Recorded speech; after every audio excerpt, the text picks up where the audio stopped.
Amy from Hudson Valley Knits. Remember me? Oh, it's been a long time, and I keep thinking I gotta get another episode in, and I had wanted to do it last week, so I apologize. I had wanted to do it much sooner than this, but here I am, Amy Lamash, Memers on Ravelry, Memers66 on Instagram, and this is episode 100. And it's not just episode 100, it's also my 5-year podiversary. I've been podcasting or creating videos, whatever you want to call it, for 5 years now. I started in 2013 was when I uploaded my first video up to YouTube. So all my videos are on YouTube. Not all my videos are on iTunes because I stopped a while back and I didn't do it immediately. I am here in my home in the Hudson Valley, probably podcasting to you for the last time. And I apologize because the windows are open because it's not too hot that we need the AC on. But my neighbor's child is having a little temper tantrum and I can hear her. And they're actually on the next street over and I can hear this kid. I feel so bad for those parents. But I'm not judging because I had a screamer. He was, yeah, never mind. So here I am. I have some things to show you and I have some news to share about my house. You see a completely different backdrop than what you're used to. That's because I am now in the room that was my husband's office, which was actually quite cluttered and messy. And not in the actual bedroom, which is right out that way, where I used to sit at my desk and podcast. My desk is now in this room, and that room is all pretty and staged for the home sale. We painted the entire house, so the green that was the usual color of my bedroom and was in the color in this room is now this very pale blue, which I actually love a lot. And yeah, so I would say I would not be exaggerating to tell you that half of our belongings are in storage, which we did to make the house more presentable. We'll talk about this more in the end. I don't want to take up all this time with people that maybe aren't interested in all the news of my life. So let's get down to it. I will tell you that since the last podcast, I have not been able to knit much. I have done very, very little knitting. But I am going to share with you what I have, and I'm going to start with a project that you might be familiar with. If you've been watching, I have been knitting a pair of socks for my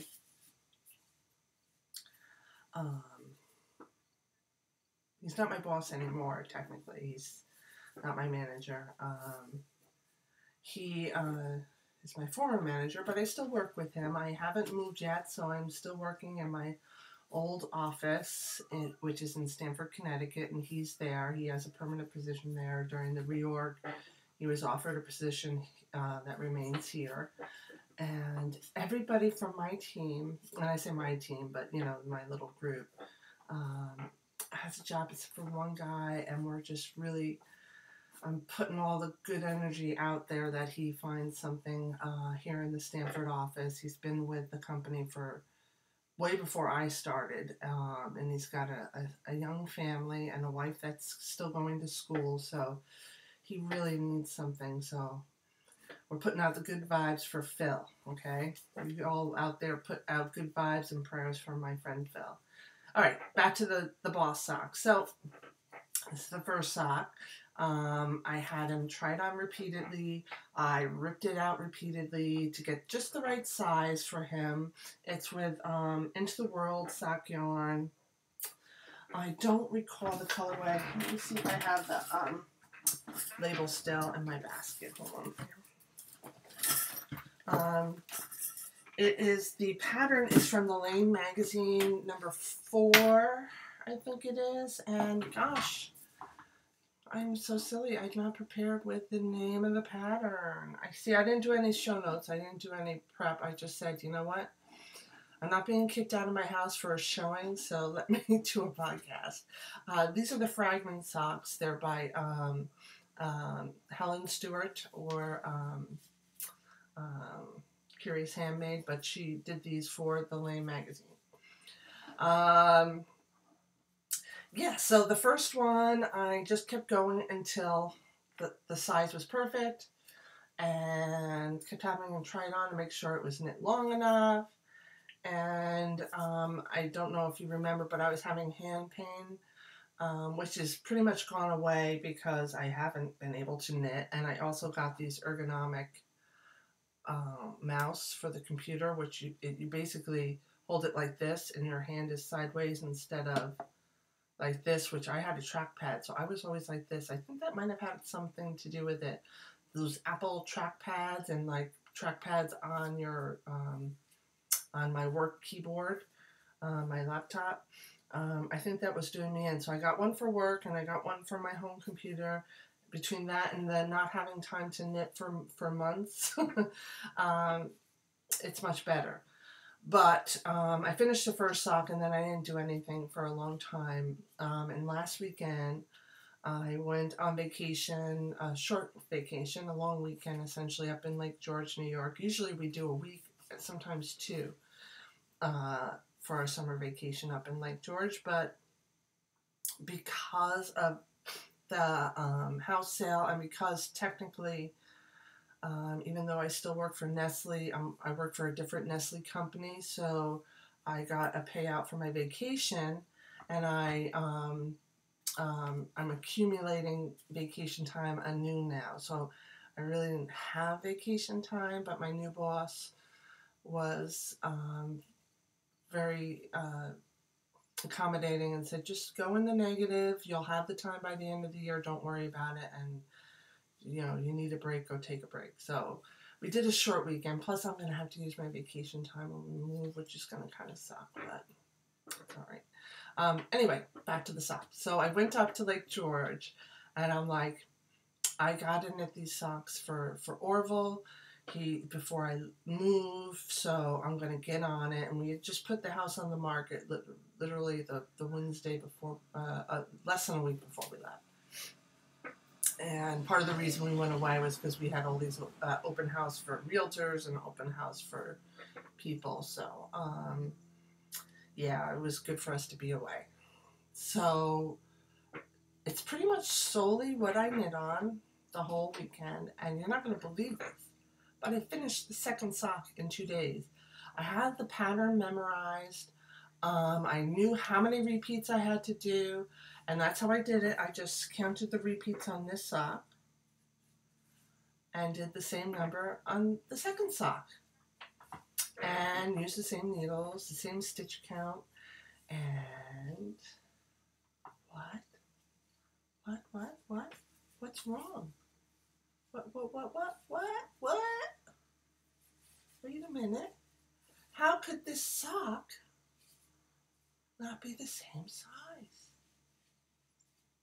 Well, I was banging it out so quick and so efficiently, and not like paying attention to a pattern, that my gauge was completely different. And I swear to God, it's the same stitch count. It's the same number of repeats of the pattern.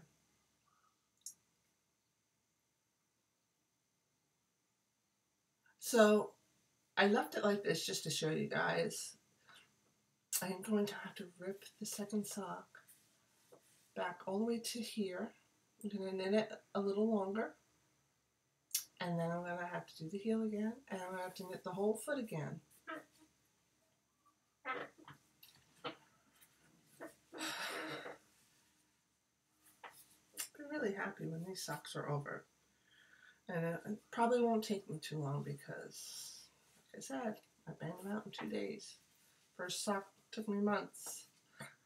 But that's because, you know, I had to redo it so much. But this sock, I can't freaking believe it's so different. And I tell you, I counted the rows. I'm like, maybe I didn't do the right amount of rounds in the repeat. Because there's like 7 rounds of stockinette stitch between the little V's. I did it. It's just so that much tighter. And it's tighter all the way around too. He said he could get it around his ankle, but it was hard. So I am going to rip it out to here, and I might go up a half a needle size. You know what size? I don't even remember what size nail. Did I put it on Ravelry? I think it's a size, oh, I used a 1.5? No, I moved it. I'm pretty sure I'm using a 2. Let's see, no, I 1.5. I'm gonna move it up to a 2. I'll rip it back to that, and I'll go up a half a millimeter to a 2.0 instead of a 1.5. Yeah, I think what I did is I started 1.25, and then I, after it was just too tight on him, because it doesn't come in sizes, I just went up a needle size to this 1.5. So now I think I need to go up to a 2.0 millimeter, right? 2.0 millimeter. Yeah, and I'm pretty sure I have one that's a chow glue as well, so it should knit up similarly. And I'm going to do that tonight. I'm going to rip it out after I record this podcast. Crazy, crazy, crazy. Alright, that is the socks. I know I've talked about this sweater to death. I took some really nice pictures of it, Lake George, with me. I'm wearing it. I'm still so sad. It's not a little too big. It's too big enough that it makes me like constantly wondering, does it look all right on me? Does it look all right on me? But one thing I have to do is I have to sew up. The buttonholes are too big. The buttons keep sliding out. And I have some extra yarn, and I'm going to tighten those up so that the buttons stay buttoned. And I think after that I'll feel a little more comfortable in it. Maybe I'll wash it and throw it in the dryer and see if it shrinks up a bit. It's super wash. It's oval super wash. It's very heavy, and it's almost like alpaca. It's behaving like alpaca does. Sagging. So what else I got? Okay. Yeah. I have another FO. I'm not sure if I showed this last because I can't remember. I might have just started it because I started this in April, so I'm pretty sure I did podcast this. This is the, and I know I'm not going to say it right, La Vie Est Belle by Isabell Kraemer. It's like a cowl, and it kind of has like a V at the bottom to make it look like a shawl. So let me put it on. It's a little hot, but it's not too hot that I can't put this on. And this I messed up. I had completely finished this cast off, sewed in the ends, and it was so tight. I'm like, what is wrong with my gauge in it lately? And I realized I missed a whole section with a lot of repeats in it, and which meant a lot of increases, and that's why it did not fit. And it was small. It was like, I'm looking at all the FOs, and I'm using the needle. I didn't do a gauge swatch. It's a shawl, so I wasn't too worried about that. Sometimes I tend to be a little tighter than most patterns, but you know, it really depends on what the gauge of the designer is. But this was so far off that I'm like, something's wrong. So I went back to the directions, and I literally counted by, counting the garter stitch ribs. I was able to discover that I did in fact skip a whole section of the pattern. I don't know what was wrong with me. So I undid it. It didn't take long, and I'm very happy I did. This is gorgeous. I love it. It's from some very, very old leftover stash. I wish I could show you the original shawl I made with this. Was a Rosemary Rami Hill shawl. It's in my projects. It's called, I'm looking now, you can't tell, but I am looking in my Ravelry because I'm recording this on my computer and I can't find it, but it's one of my favorite shawls. This is old Spirit Trail Fiberwork stash that actually she does not dye these bases or these colors anymore. The color is, one color is Fig, and the other color is, there goes that screaming baby again, poor parents, Connemara, this one here. So, yeah, I mean, these bases are decadent. They're mostly silk, 50% silk, and one is 50% merino and 50% silk. And the other one is 50% silk. And I forget what the other mix is, but it's just gorgeous. Super, super soft. And I still have a lot left over. Maybe I'll make some mitts and I'll try and do something, well, I'll try and use both colors. Because then I'll have a shawl, a cowl, and some fingerless mitts that all have this color pattern on it. But I'm really, really happy with this. I love it a lot. It'll be great in the winter as like a scarf. The Rosemary Hill shawl, I named it Shawl Heaven. It's Calliope's Odyssey, and I made it in 2012.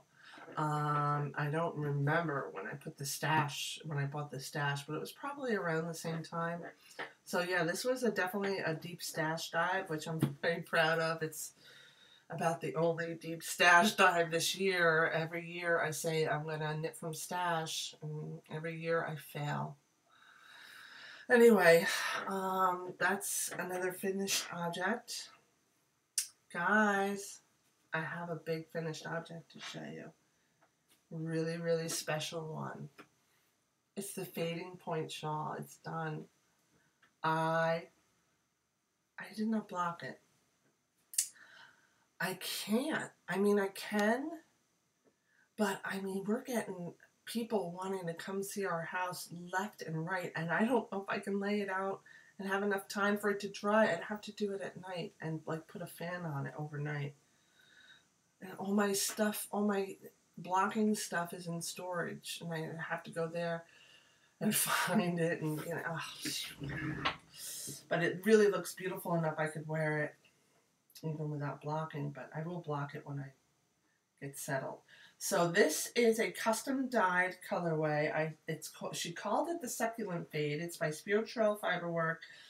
It's the yarn, it was Aurora, I want to say. Is that what it was? I can't remember. Hold on one sec. It's your single ply merino, and it's her, Aurora base. I sent her a picture of a succulent, and on my pattern page you can see the picture I sent her, and this is what she came up with it. It's like a dark foresty green, and then more of a minty kind of mossy green, and then this is almost a yellowish green, very pale. And then she went into like a pale lavender pink, and then she went into a beautiful pink. And I just really, really love it. I want to, see that hole in the middle? I'm looking at you through the hole. I want to tighten that up a bit, but really, this is just, I love it. This is 5 skein shawl. Used up almost all the yarn. This is going to be one heck of a snuggly wrap. I can't wait to wrap myself up in this winter. It is soft, the colors are beautiful, and the pattern is gorgeous. It was fun to knit. It just really went fast, and you just want to get to the next color.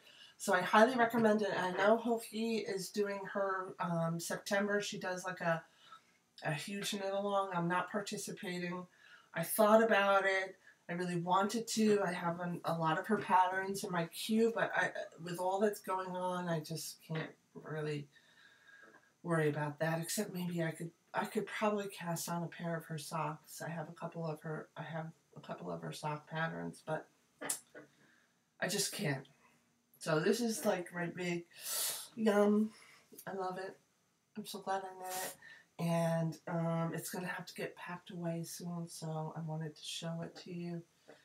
And check out the pictures I took at Lake George. We took some pictures, and they're beautiful. I love it up there.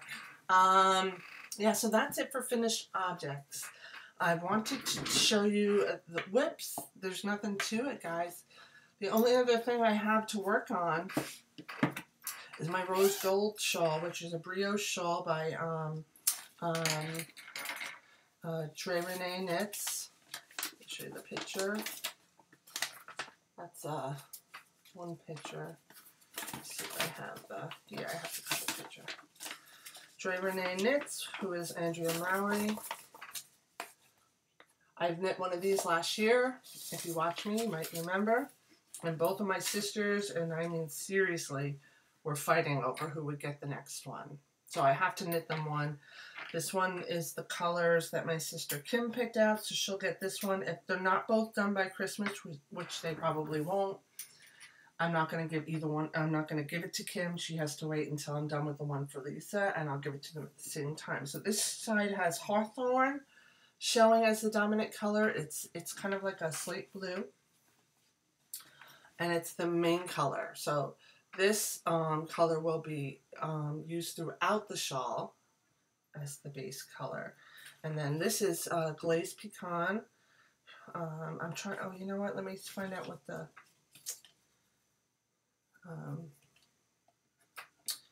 color is. It's Hawthorne fingering. Where's the color? Color name is Astoria. Okay, yeah. Astoria. Tonal hand paint. I have almost all of the, it's kind of like a bluish, it's a charcoal gray with a blue tone to it. The other one, which I'll be using when I start the section that has what looks like flowers at the edge. Let's see if I can, if the other picture shows it well. You can't actually see it. Like this part here, right here. It looks like kind of like flowers, but you can see it better here actually. Yeah, so when I get to this section, I'm sorry, it's flipped in the screen, so I'm getting like all confused. But you can see here, when I get to that section, I'm switching to another Hawthorne color called Home Sweet Home. It's a beautiful pinky purple, I would say. Beautiful color. Hawthorne is not that bad. It's a little rugged. It's soft, but it's a little, I don't know how you could say, it's just a little rugged. A little nylon-y, maybe you might say. But it's a great yarn. It's so affordable. It's great. I mean, I buy a lot of luxurious yarns, but I can't knit everything I want to in the yarns they request because I would go broke. But Knit Picks and like Cascade 220 and Baroque, all those yarns, they make it possible for people that don't have a lot of money to knit nice things. So here's the glazed pecan side. Sorry, I did change this, and I'll talk about that, I guess. So I added a couple of extra stitches, 3 extra stitches, and I'm doing a I-cord edge. And I have to double it. I have to knit the I-cord and then knit the I-cord again before I start a row, because when I was doing it just once, it wasn't enough stretch. So this is the only thing I am working on. I do have another project about that is not packed away. that I can work on, and I'm going to cast on. Hold on, let me put this stuff away. Hold on. And that is a pair of socks that I have had ready to knit for quite some time, but and I'll start them after I finish Orville socks. Here's the yarn. It's a Spirit Trail Fiberwork Suna. It's a merino cashmere silk blend. It's a luxurious sock yarn, or I shouldn't say sock yarn, fingering weight. And you might be saying, are you crazy using that for a sock? And I am not crazy, because I have knit socks with her Suna before. And yes, it's a very expensive brand. It's $34 a skein. That might be different now because I bought this in a long time ago, 2016. Maybe her prices have gone up. I'm not really sure, but this yarn lasts forever. I have a pair of socks knit in this yarn. They're 5-6 years old, and they're not even beginning to wear out. I'm not exaggerating, and I wear them a lot. And they're great for stitch patterns because they show the pattern really well. It's a heavier weight yarn, which I think is perfect for this pattern, because this pattern calls for sport weight yarn. It is from Socks 2018. It is called Roots by Claire Mountain. She used the yarn Whistle Bear, but I am going to use this. It's an all natural. Oh no, it's not Roots. What is it? Reason. Sorry, Roots was it's on the back of this. That's actually the last pair of socks I knit. And so this is, please let me look it up. Hold on 1 second. I think it's called Reason, and it's by, I don't see I want to look it up because I want to give the credit. Yeah, I didn't print up all the pages to save ink. So let me look it up. Hold on. I'm sure it's in my queue. I'm really good at keeping Ravelry updated. Okay. It's Reason by Becky Sorensen. Sorry about that. Sorry for making you wait. And she created the pattern to be knit with Oysters and Pearls All-American Sock. And it's not showing what that is made of. It's 100% Targhee, Columbia. It's 339 yards per 100 grams, so it's definitely like a sport weight yarn. And Suna is a similar yarn. She calls it a fingering weight, but she gets about 350 yards to 115 grams. So it's very close. And yeah, I'm gonna start these as soon as I finish Orville socks. And then I was thinking maybe I could knit start one more project for my queue before I move. And I got a couple in my queue, and you can go check that out too. And I'm torn between, so I definitely cast on those socks, but maybe A Girl's Best Friend by Isabell Kraemer, and I have some old wool fingering yarn, beautiful colors that I'd like to use for that. I also bought some Yak Baby Yak silk when using my Fruity Knitting.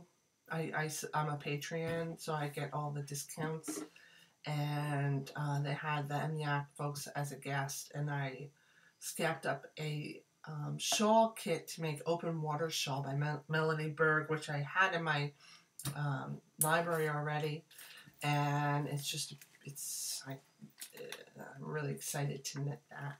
The yarn is decadent. Or maybe I should cast on one of my sweaters. I have Arlen by Isabell Kraemer in my queue, and I also have Wild Grass by Asja Janzek.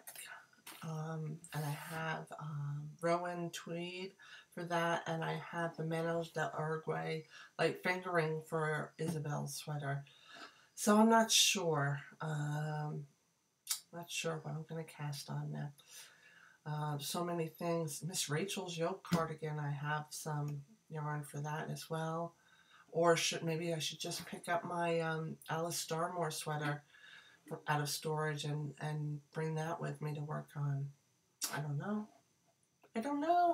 All right, one last thing to share with you. So I participated in Knitting by the Sea.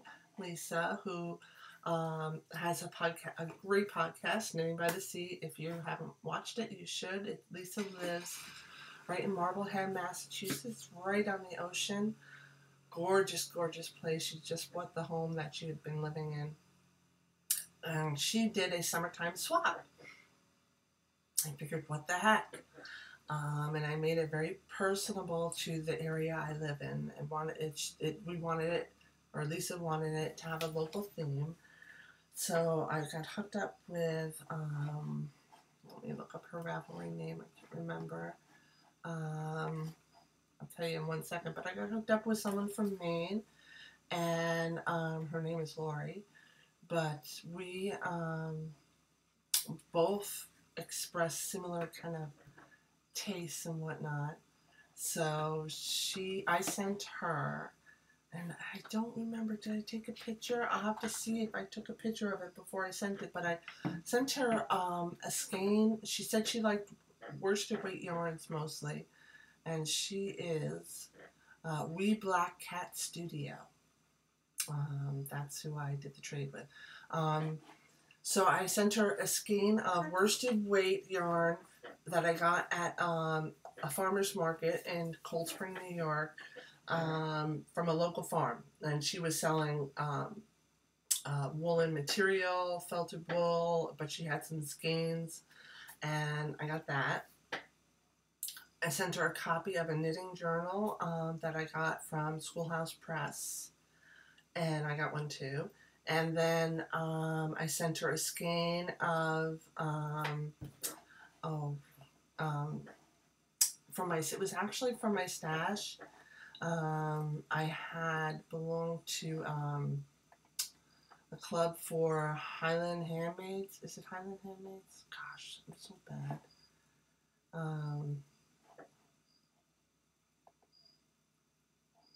Highland Handmaids, yes, because she's from Maine.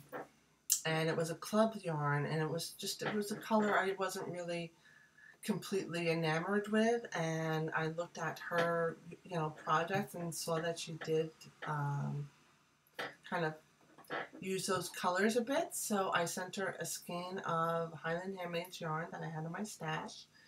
I sent her a lavender sachet. I sent her some sea glass,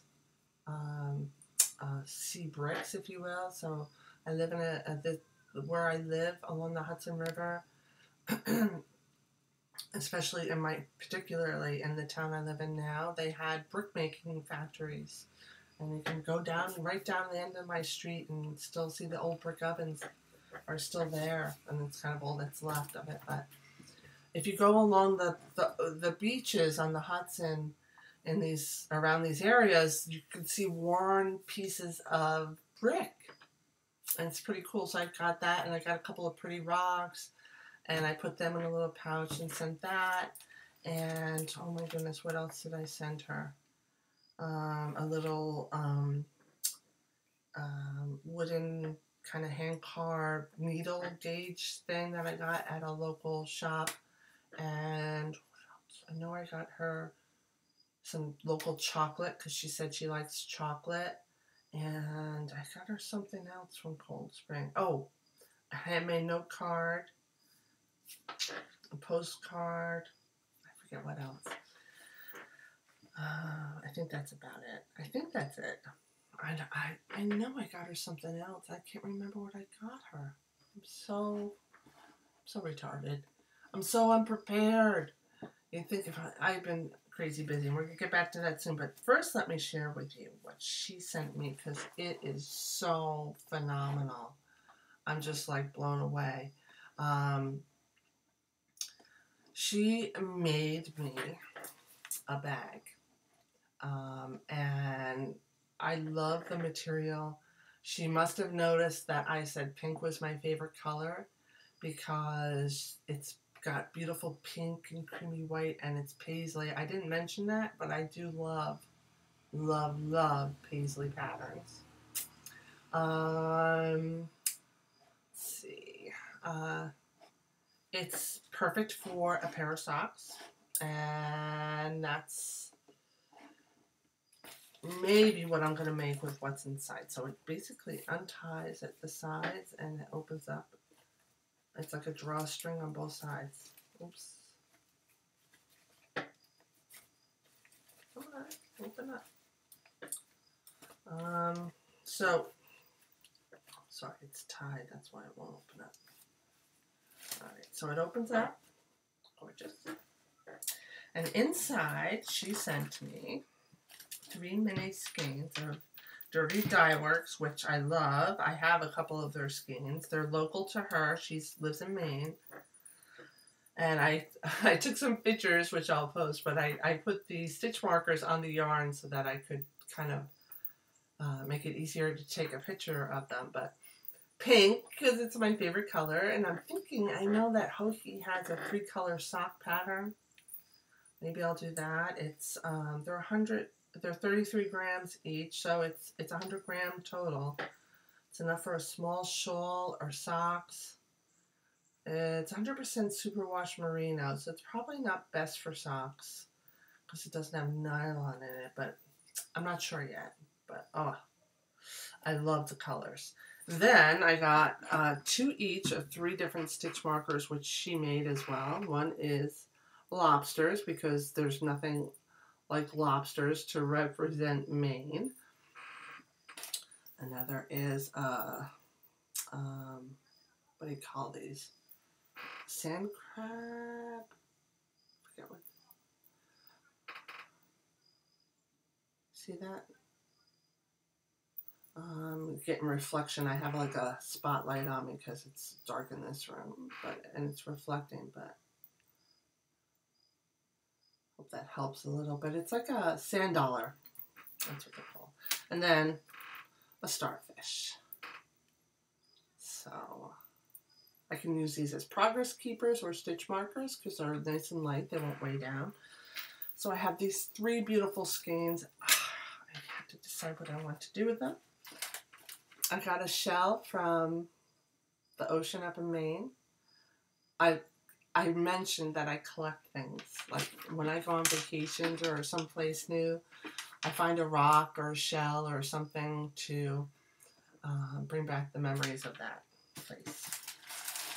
And then the biggest and most wonderful thing, she sent me note cards that she actually did the photography herself. This is of pine cones. There's 2 note cards.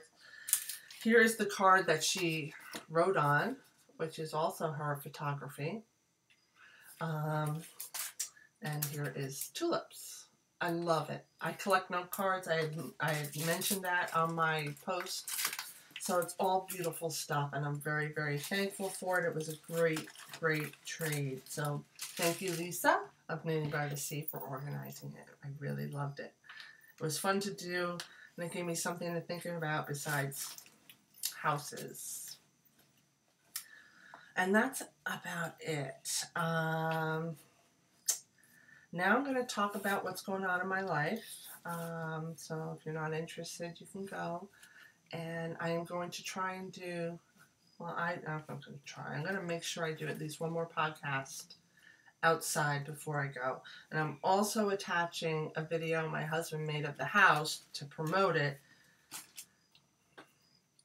It goes really quick because he was trying to make it quick enough that he could upload it to Zillow, which never happened, but we've gotten so much activity since we listed it that we don't even need to because we just can't keep up with it. I'll tell you more next week, but a lot's happening this weekend, and it's not going to be long before we're moving out. Anyway, so that brings me to what's going on. So we finally got our house listed the Wednesday before we left for Lake George. And our realtor did an open house on Saturday. We went with Houlihan Lawrence. The realtor is a good friend of mine that I grew up with. She's an amazing real estate lady. Liz Koski Jessup. If you're in the area and you need a good realtor, she's great. And then when we got back, the week after we got back, that's when we were like bombarded with requests to view the house. And we were like, it's just crazy. I mean, we're still getting them, and we're getting offers, and lots happening. So by Wednesday next week, I mean, we'll have to finally just say, all right, that's it. We're taking this one, and take it from there. We're going to go to St. Louis probably the week of September 10th. I haven't finalized that with my husband, but it's probably going to be that week. We have a realtor out there set up, and we're going to view some houses that we've been kind of liking, if they're still available. If not, she knows what we like, and she'll kind of set that up. But we worked our butts off getting this house really, really nice for the sale, and it paid off. I mean, I can't tell you how many hours. It's just constant. My husband did not go back to work. He stayed home all summer, and it's all he's been doing is work on this house. And he had torn meniscus surgery, so, you know, it was slow going at first. I had some help from my brother-in-law, but for the most part, he's been just working on the house. And it's paid off. And every time we have someone coming to see it, he's out there cleaning up and making sure everything looks really nice. And it pays. It really pays. But we had to get rid of like half of our stuff. No personal items, all the clutter gone, and like that. Somebody going for a walk outside. It's really a beautiful neighborhood here. I love it here. It's a beautiful spot up on the Hudson, and I'm really sad to go. But somebody beautiful will end up living in this house. Do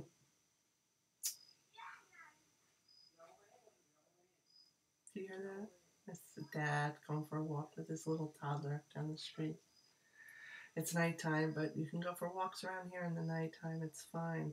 In St. Louis, it'll be a little different, depending on where we end up settling. But if you watch and you're from St. Louis, we're looking at the Tower Grove area. We like it a lot. It reminds us of Verplank, with all the brick houses and the beautiful park. It's not a river park like we're used to, but it's still beautiful. And they have a botanical garden there, which really entices me to go for beautiful walks through. So that's where we're looking. But we're not, closed to other areas if the right house shows up. So that's what's going on. By next week, we should be finalized with a buyer. And then it's just a matter of time, because the reload company, once the house passes inspection, the reload company will buy the house from me, and they'll close with the buyer, not me. And I can pretty much move. I can kind of figure out when I want to move, and if we find a house we like in St. Louis, we can arrange the closing date to be in parallel with this, and I can wait up to the day before to sign it over to the reload company. So it gives me some wiggle room. So excited. Sad and excited. So that's what's going on in my life. I will podcast again outside somewhere beautiful, I promise, before I leave. I might not have much to show. I do have a lot more time now, so maybe I will. Let me know of the patterns I was talking about that are in my queue. Let me know which one you think I should make.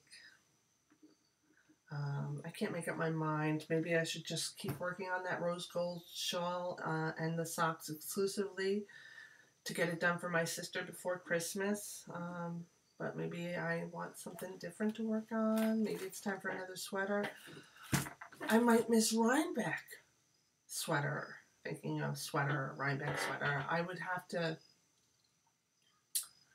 maybe I'll still be here if I can, if the closing date is far out enough, but I doubt it. Because, you know, we're just starting September, so closing date will probably be beginning of October. So, really, like, depressed. I'll have to buy tickets.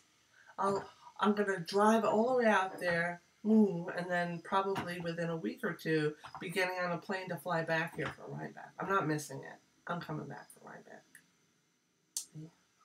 I'll either stay with Sandy, I haven't talked to her about that yet, or I'll stay with my sister, who's she lives in Cold Spring, which is right off of 9, which is even closer than I am to Rhinebeck. I'm like an hour and 15 minutes away. She's like 45, 50 minutes away.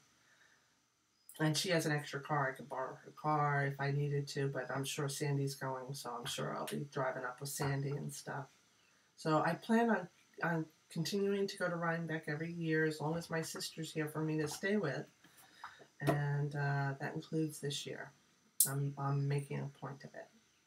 So I will see everybody in Rhinebeck. It's going to be a great year in Rhinebeck. There's lots of great people coming that I can't wait to meet in person. And hopefully I'll see you there. Let me know if you're going. Okay? All right, so I guess that's it. My husband just pulled in. He went out to get a bottle of wine. He's cooking me Salisbury steak for dinner. I'm so spoiled. I'll talk to you all really soon. And enjoy the little tour of the house, all right? All right, bye-bye.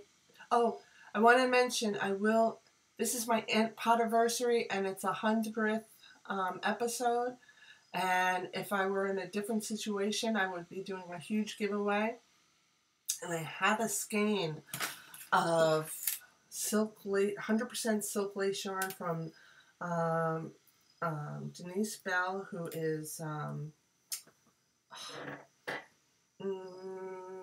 Lost City Knits. And it's this yarn you're seeing here. She donated 1 skein. This is 2 skeins worth of yarn you're seeing around me.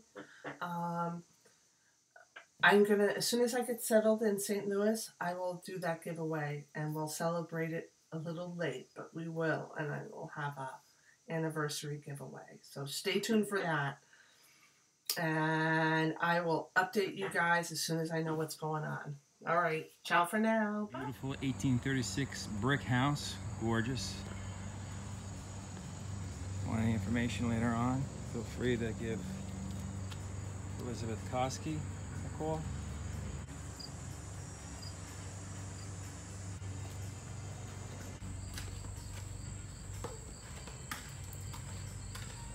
Tea out here in the morning. Beautiful grapevines. Delicious barbecues attended by friends. Precious yard.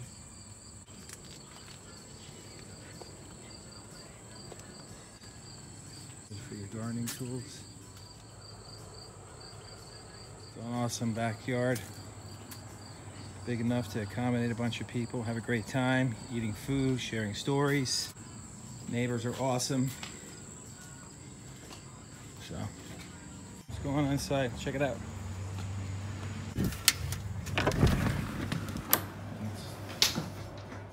First off, this is the living room. Incredibly comfy. Door down to the basement. And then over here you have a door leading into a deceivingly large closet. It extends that way into the wall and extends that way. And, okay, here's the living room. Comfy. Over here you have the bedroom slash office, or whatever you care to use it for. Before we hit the kitchen, I'll show you the bathroom. Nice vanity. Mirrors, plenty of lights, plenty of light. Large closet for all kinds of towels and other bathroom necessities. Shower. Nice and warm in here in the winter. All right. Okay. There's the kitchen. Coffee station, if you will. Coffee machine, make toast there. Cups and coffee are in here. Lots of options. The pantry over here for all kinds of cooking things and other daily necessities. Like coffee, again, right? Kitchen, nice and bright. Great lighting in here. Very convenient. Have a delicious meal, chat with your family, get your laundry done. You caught me making jelly with the grapes outside on our own vine here. Delicious grapes. Have a dishwasher. You have 2 ovens on the bottom, one is convection, and then up top, that's a high volume exhaust, microwave, and convection oven. So you actually had 3 ovens, excuse me. Plenty of cabinets, custom, all over.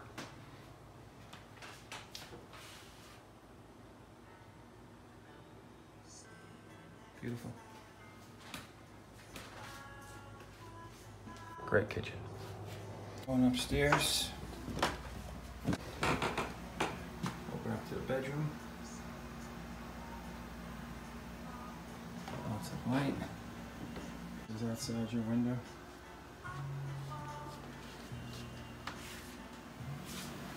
To the left, you got a walk-in closet. Lots of light, space. We have another office upstairs, or whatever room you'd like to make it. Very versatile.